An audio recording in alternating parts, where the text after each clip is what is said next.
In this lesson video, we are going to discuss how to set an object's dimension in Blender and then how to apply the transformation.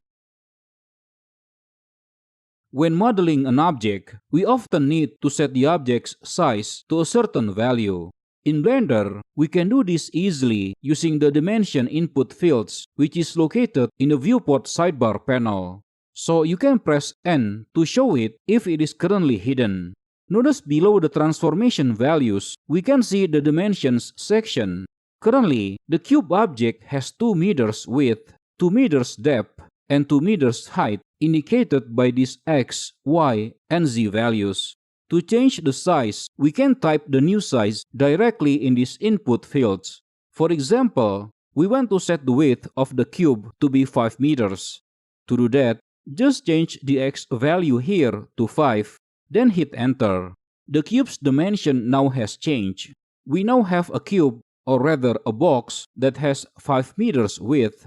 Using this method, we can easily set any object to have any dimension we want.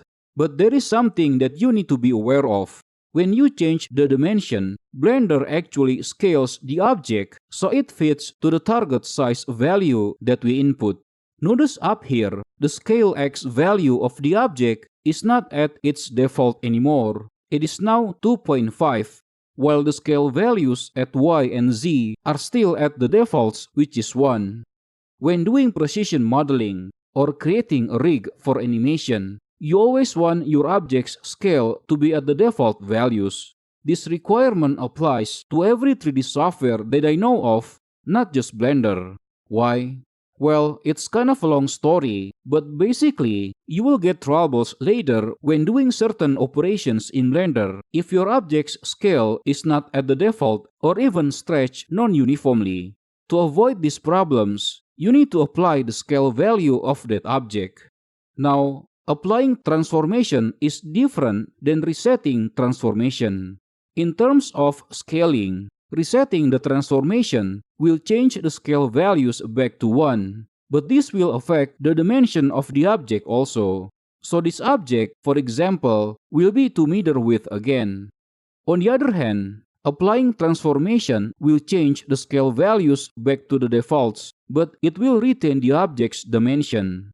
So for example, we can apply the scale transformation of this object by pressing Ctrl A. Notice we have the option here for the type of transformation that we want to apply. Choose Scale here. Now notice the scale values up here has been reverted back to the defaults, which is 1, but the dimension that we have before is maintained. If you forget the shortcut, you can go to the Object menu up here and then choose Apply. Then choose Scale here. Now, although you can apply any transformation such as position and rotation also, but most often, what you will need is applying the scale, especially after changing the dimension. So a tip from me here is, after changing the object's dimension, always apply the scale. I repeat, after changing the dimension value, always apply the scale, okay? If you follow this tip consistently, you will avoid many problems later down the road.